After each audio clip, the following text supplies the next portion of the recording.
ভিডিওতে আমরা class 9 West Bengal board 14 নম্বর chapter চতুর্ভুজের সমান ক্ষেত্রফল বিশিষ্ট ত্রিভুজ অঙ্কন করতে শিখব। একটা চতুর্ভুজ তার সমান ক্ষেত্রফল ত্রিভুজ কীভাবে অঙ্কন করব। তো ফার্স্ট তার জন্য আমরা একটা কোশ্চেন নিয়ে নিয়েছি এবিসিডি একটি চতুর্ভুজ নিয়েছি যার এবি 5 সেমি, বিসি 6 সেমি, সিডি 4 সেমি, ডিএ 3 সেমি, আর একটা অ্যাঙ্গেল বলে দিয়েছে এবিসি ইকুয়াল টু 60 ডিগ্রি, অ্যাঙ্গেল এবিসি। তো ফার্স্ট এই কন্ডিশনগুলো দিয়ে আমার আমার কাজ হচ্ছে একটা কি না চতুর্ভুজ অঙ্কন করা। চতুর্ভুজ অঙ্কন করার পর নেক্সট যেটা আমরা এই চ্যাপ্টার যে শিখবো সেটা হচ্ছে ওই চতুর্ভুজের সমান ক্ষেত্রবিশিষ্ট ত্রিভুজ কি করে অঙ্কন করব। ওকে, তো শুরু করা যাক।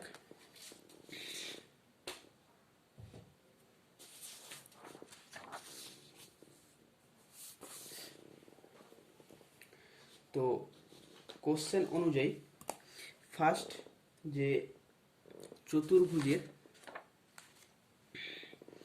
বাহুগুলো দেওয়া রয়েছে ওই বাহুগুলি আমরা অঙ্কন করব।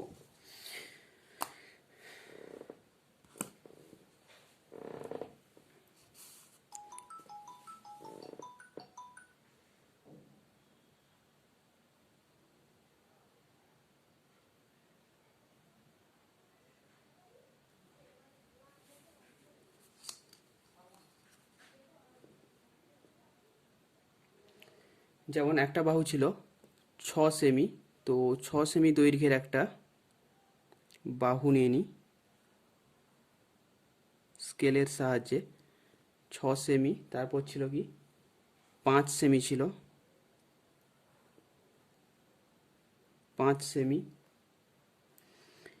4 সেমি ছিল,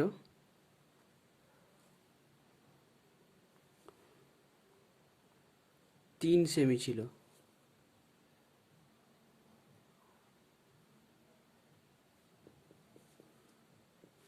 ওকে, আর একটা অ্যাঙ্গেল বলে দিয়েছে। অ্যাঙ্গেলটা কত বলেছে না 60 ডিগ্রি। তো এখানে আমি একটা 60 ডিগ্রি অ্যাঙ্গেল নিয়ে নিচ্ছি। তো এখানে কম্পাসের সাহায্যে এঁকে নিচ্ছি 60 ডিগ্রি অ্যাঙ্গেলটা।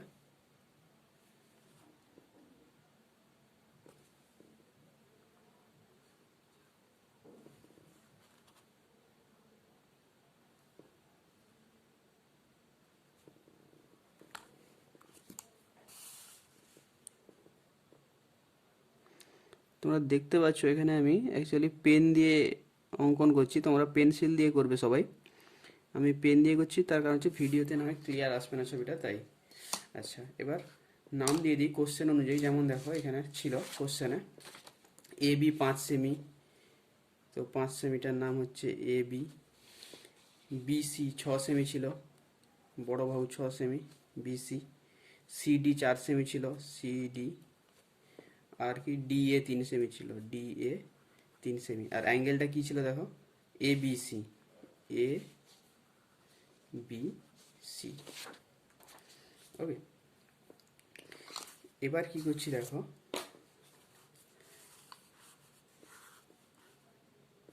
একটা পয়েন্ট ফিক্সড করছি, একটা নির্দিষ্ট পয়েন্ট ফিক্সড করলাম। পয়েন্ট ফিক্সড করার পর ওই পয়েন্টটার নাম দিয়ে দিলাম বি। বি নাম দিচ্ছি তার কারণ বিসিটাকে আমি এখানে ভূমি করতে চাইছি, অ্যাঙ্গেলটা বিসির উপর ড্র করবো বলে বি পয়েন্টটা নিচ্ছি এখানে, কারণ ভূমিটাকে বিসি রাখতে চাইছি। হ্যাঁ, কেউ অন্য কোনো ভূমি ধরলেও অসুবিধা নেই। তো আমার মনে হচ্ছে সুবিধা হবে তাই আমি বিসি নিচ্ছি। তো এখানে যেহেতু বি পয়েন্টটা ফিক্সড করেছি, তাহলে এই সাইডটা আমি বিসি করতে চাইছি, তার মানে এই যে রেখাংশটা থেকে বিসি কেটে নেব বিসির সমান করে। তো বিসির সমান করে একটা বৃত্তচাপ নাও, এই যে বিসির সমান করে একটা বৃত্তচাপ নিলাম।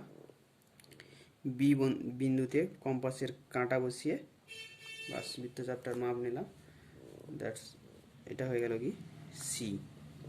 তো বিসি পেয়ে গেছি। আমি এখানে এ বি ড্র করবো, তো এ বি ড্র করতে যেহেতু এ বি সি কোনটা 60 ডিগ্রি বলেছে, তার মানে এই বি বিন্দুতে বিসির উপর আগে আমাকে 60 ডিগ্রি অঙ্কন করতে হবে। তো এখানে নতুন করে 60 ডিগ্রি অঙ্কন করতে পারো, না হয় এখান থেকেও বৃত্তচাপ নিয়ে করতে পারো। তো যেহেতু এখানে এঁকে নিয়েছি আগে, তো এখান থেকেই বৃত্তচাপটা আমি নিয়ে নিচ্ছি।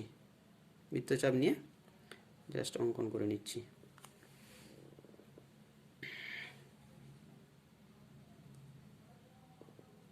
কিংবা এখানেও কেউ 60 ডিগ্রি ডিরেক্ট অঙ্কন করতে পারে, কোনো অসুবিধা নেই। এই সেম বৃত্তচাপ নিয়ে কাট করলেই 60 ডিগ্রি পেয়ে যাব। আমি এখানে এঁকে দেখালাম কারণ আজকে এখানে 60 ডিগ্রি দিয়েছে বলে ইজিলি হয়ে যাচ্ছে। যদি 75 ডিগ্রি হতো তাহলে কিন্তু আমি এখানে 75 ডিগ্রি আঁকলে কী হবে, হিজিবিজি হয়ে যাবে। তাই আগে এখানে আমাকে 75 ডিগ্রি আমি এঁকে নিব, এখানে যখন নিব জাস্ট এই মাপটা নিয়ে এখানে নিয়ে চলে আসো বৃত্তচাপ দিয়ে। তো এই জন্য এখানে 60 ডিগ্রির জন্য এখানে না আঁকলেও চলতো, তো ইন জেনারেল বোঝানোর জন্য এখানে এঁকে দিয়েছি।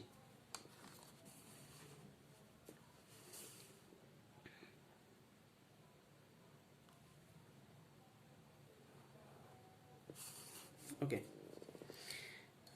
তার মানে এই যে রেখাংশটা হলো এই অ্যাঙ্গেল আঁকার ফলে এখানেই আমি এ বি পাবো।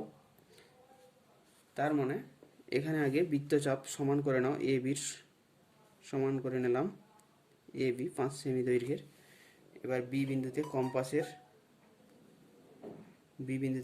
কাঁটা বসিয়ে জাস্ট কেটে দাও।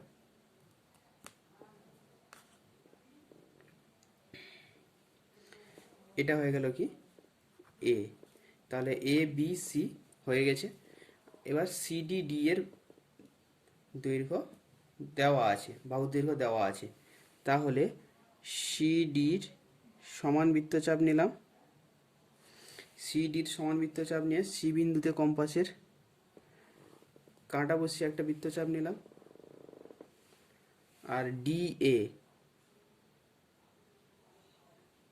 সমান বৃত্তচাপ নিয়ে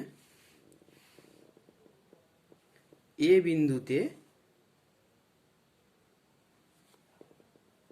কাট করলাম। দেখো এখান থেকে ডি এ, এখান থেকে সিডি, তার মানে এই পয়েন্টটা কি হয়ে গেল, এই পয়েন্টটা অ্যাকচুয়ালি হচ্ছে ডি পয়েন্ট।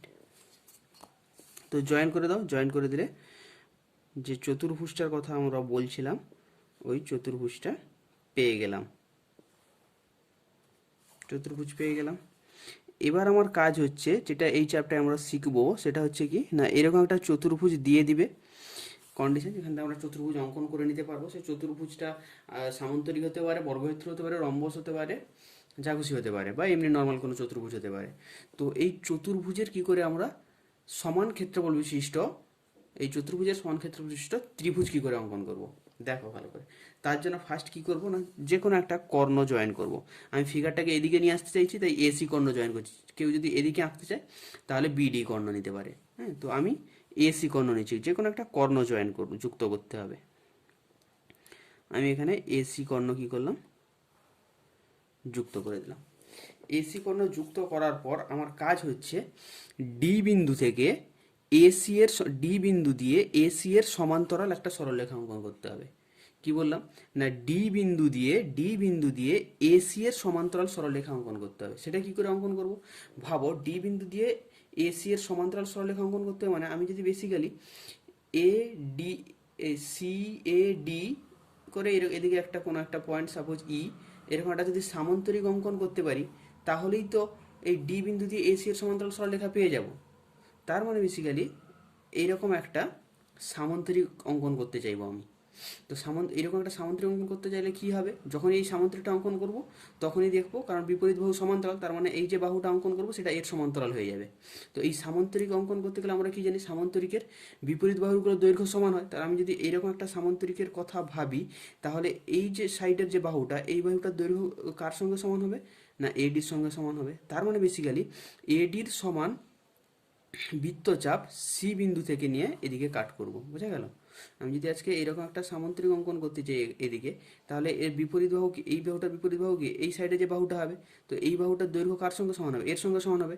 তাই এডি এর সমান দৈর্ঘ্যের ব্যাসার্ধ নিব, এডি এর সমান দৈর্ঘ্যের ব্যাসার্ধ নিয়ে নাও, এর সঙ্গে সমান করে নিয়ে নিলাম, নিয়ে সি বিন্দুতে কম্পাসের কাঁটা বসে একটা বৃত্তচাপ অঙ্কন করলাম, থাকলো। এবার দেখো যে সামান্তরিকটার কথা ভাবছি সেই সামান্তরিকটার এই সাইডের যে বাহুটা তার কার সঙ্গে দৈর্ঘ্যের, কোন দৈর্ঘ্যের সঙ্গে সমান হবে, এসির সঙ্গে। কারণ বেসিক্যালি এসির সমান বৃত্তচাপ নিয়ে ডি বিন্দুতে নিয়ে একটা বৃত্তচাপ অঙ্কন করব। এসির এসির সমান বৃত্তচাপ নিলাম, এই দেখেছো এসির সমান বৃত্তচাপ নিয়েছি, এসির সমান বৃত্তচাপ নিয়ে ডি বিন্দুতে কম্পাসের কাঁটা বসিয়ে আগে যে বৃত্তচাপটা অঙ্কন করেছিলাম তাকে কাট করলাম। এই যে পয়েন্টটা পেলাম, এই পয়েন্টটার আজকে নাম দিয়ে দাও এ বি সি ডি, নাম দিয়ে দিলাম ই। এবার যদি ডি ই জয়েন করে দাও না, ডিই যদি জয়েন করে দিই, এই যে ডিই লাইনটা পেলাম, এটা বেসিক্যালি কি হয়ে গেল না এসি এর সমান্তরাল হয়ে গেল। এটাই চাইছিলাম আমরা, যে ডি বিন্দু দিয়ে এসি এর সমান্তরাল একটা সরলরেখা অঙ্কন করতে। এবার এই ডিই আর আমার নেক্সট কাজ হচ্ছে কি না বিসি বাহুটাকে বাড়িয়ে দাও। বিসি বাহুটাকে বাড়িয়ে দাও এমনভাবে যাতে ও ডিইকে কাট করে, মানে ছেদ করতে পারে। আমি যদি একে এরকম বাড়িয়ে দিই, দেখতে পাচ্ছি না ছেদ করছে। কোন বিন্দু ছেদ করছে? এই বিন্দুটার নাম দিয়ে দাও কি এফ। এই বিন্দুটার নাম দিয়ে দাও এফ। হ্যালো,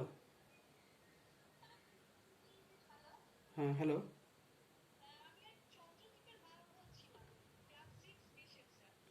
আচ্ছা, 1 ঘন্টার মতো পরে একটু ফোন করুন, আমি পড়াচ্ছি, বাইরে আছি।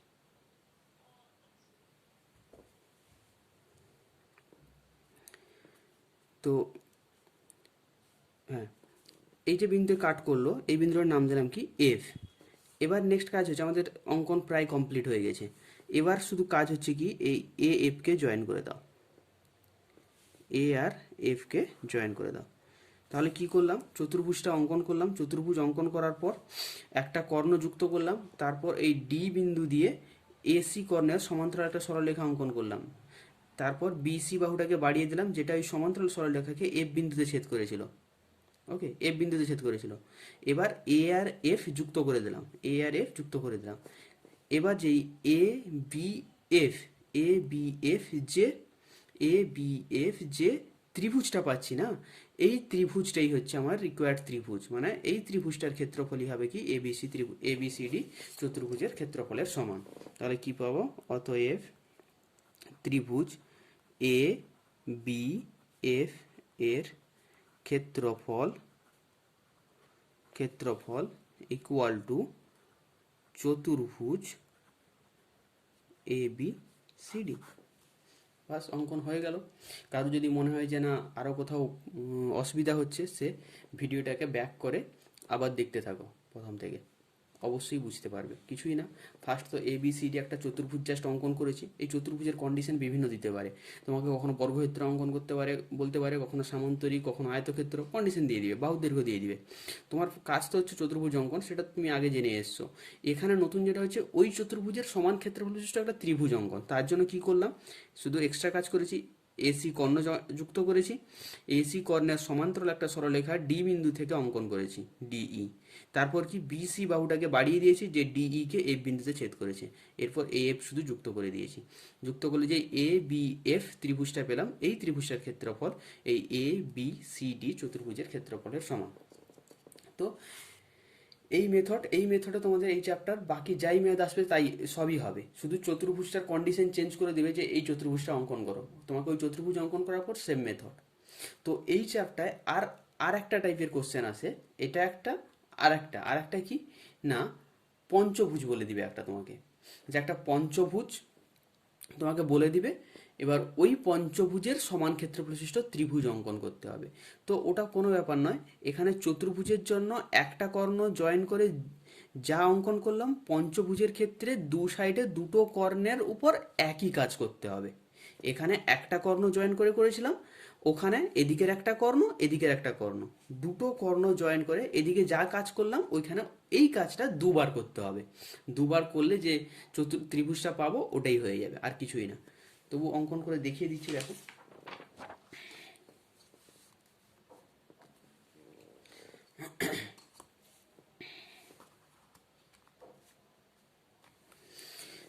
তো আমি কি করছি না, একটা এমনি আরবিটারি একটা চতুর্ভুজ নিচ্ছি।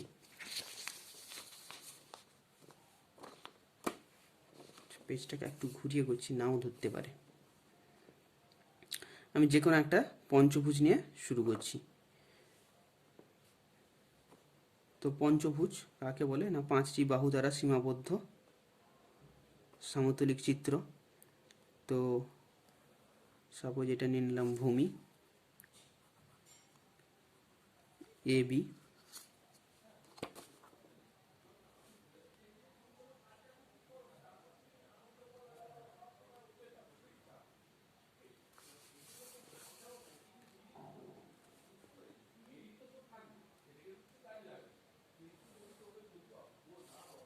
1 2 3 4 5, আর দুটো বাহু আঁকতে হবে।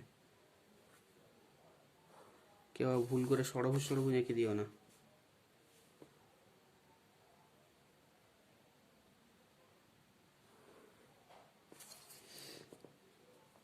এক দুই তিন চার পাঁচ, ঠিক আছে। এ বি সি ডি ই। এবার এই পঞ্চভুজের সমান ক্ষেত্রফল বিশিষ্ট ত্রিভুজ অঙ্কন করতে হবে। তো এখানে আমি বললাম না যে আগে যেমন একটা কর্ণ জয়েন করে যে কাজটা করেছি, এখানে দুটো কর্ণ জয়েন করতে হবে। কোন দুটো? যেটাকে ভূমি নিয়েছি না, এ বিকে ভূমি নিয়েছি, এ বির দুটো প্রান্ত দিয়ে দুটো কর্ণ অঙ্কন করো। এ বির দুটো প্রান্ত কি? এ বিন্দু আর বি বিন্দু। তার মানে একবার এ ডি যুক্ত করে দাও, একটা কর্ণ পাবে। আর একবার এ বি যুক্ত বিডি যুক্ত করে দাও, আর একটা কর্ণ পাবো। একবার এই কর্ণের উপর বেস করে এদিকে একটা ওই চতুর্ভুজে যেভাবে অঙ্কন করলাম সমান্তরাল সরলরেখা, এডি এর সমান্তরাল সরলরেখা ই বিন্দু দিয়ে অঙ্কন করব। আর একবার বিডি এর সমান্তরাল সরলরেখা সি বিন্দু দিয়ে অঙ্কন করব। কি বললাম? এডি এর সমান্তরাল সরলরেখা ই বিন্দুতে অঙ্কন করব, আর বিডি এর সমান্তরাল সরলরেখা সি বিন্দুতে অঙ্কন করব। অঙ্কন করার পর এরকম বেরিয়ে আসবে। এবার এই এ বিকে বাড়িয়ে দিব, বাড়িয়ে দিলে যে দুটো বিন্দুতে ছেদ করবে ওই দুটো বিন্দু হয়ে যাবে যে ত্রিভুজের কথা ভাবছি ওই ত্রিভুজের ভূমি। দেখো এক এক করে আঁকি।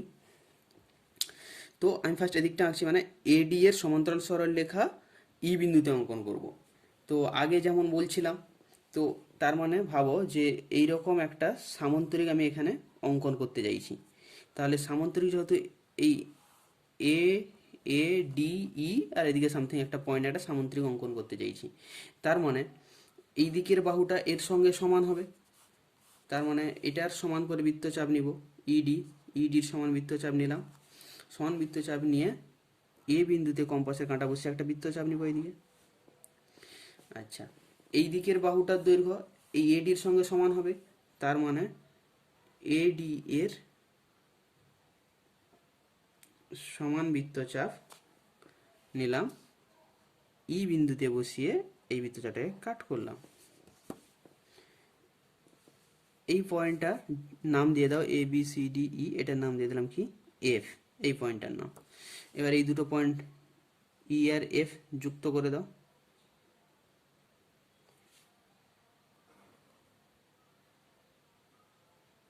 ইএফ যুক্ত করলাম, ওই একই কাজ ইএফ। তাহলে ইএফটা এডির সমান্তরাল। তারপর কাজ হচ্ছে কি না, ভূমিটাকে বাড়িয়ে দাও। ভূমিটাকে বাড়িয়ে দিলাম, ভূমিটা কাট করলো কোথায়? কাট করলো A B C D E F, এটার নাম দিয়ে দিলাম জি। জি। এবার ওই একই রকম দেখো চতুর্ভুজে গেলাম, এবার কি জি আর ডি যুক্ত করে দিলাম।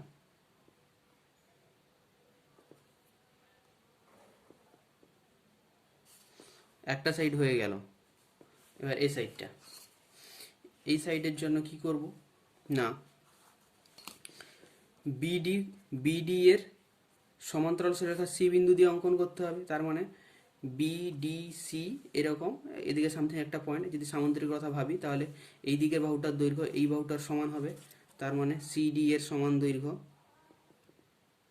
সিডি এর সমান দৈর্ঘ্য নিয়ে বি বিন্দুতে কম্পাসে কাঁটা বসিয়ে এদিকে কাট করলাম। ওকে, একই রকমভাবে এই সাইডের বাহুর দৈর্ঘ্যটা কি বিডির সঙ্গে সমান হবে। তার মানে বিডির দৈর্ঘ্যের সমান,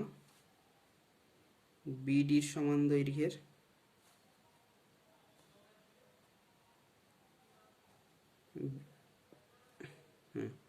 বিডির সমান দৈর্ঘ্যের বৃত্তচাপ সি বিন্দুতে বসিয়ে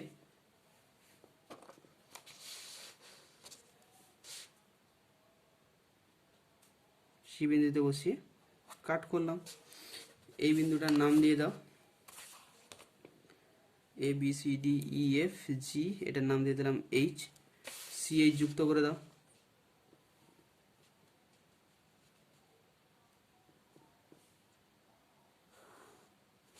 সি এইচ যুক্ত করলাম, তাহলে এই সি এইচ বিডি এর সমান্তরাল, বিডি এর সমান্তরাল হলো সি এইচ। এবার এই এ বি ভূমিকে বাড়িয়ে দাও।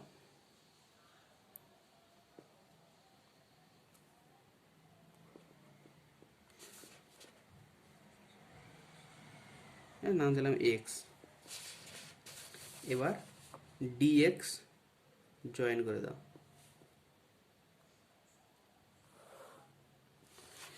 এই যে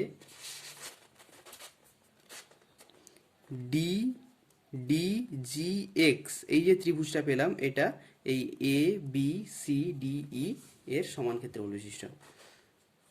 অতএব ত্রিভুজ ডি জি এক্স এর ক্ষেত্রফল equal to A B C D ই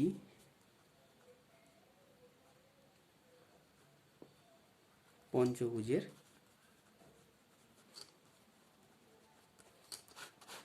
এই গেল একটা পঞ্চভুজের সমান ক্ষেত্রফল বিশিষ্ট ত্রিভুজ অঙ্কন। ওকে, বাকি এই চ্যাপ্টার আর কিছুই নেই, শুধু জাস্ট বিভিন্ন কোশ্চেন চেঞ্জ হবে বলতে এই পঞ্চভুজের বাহুর দৈর্ঘ্য চেঞ্জ হতে পারে, সেরকম চতুর্ভুজটা বিভিন্ন ধরনের চতুর্ভুজ দিবে, বাকি মেথড সব সেম। ওকে, প্র্যাকটিস করো। আবারও বলছি, কেউ কোথাও বুঝতে না পারলে ভিডিওটা ব্যাক করে আবার দেখতে থাকো।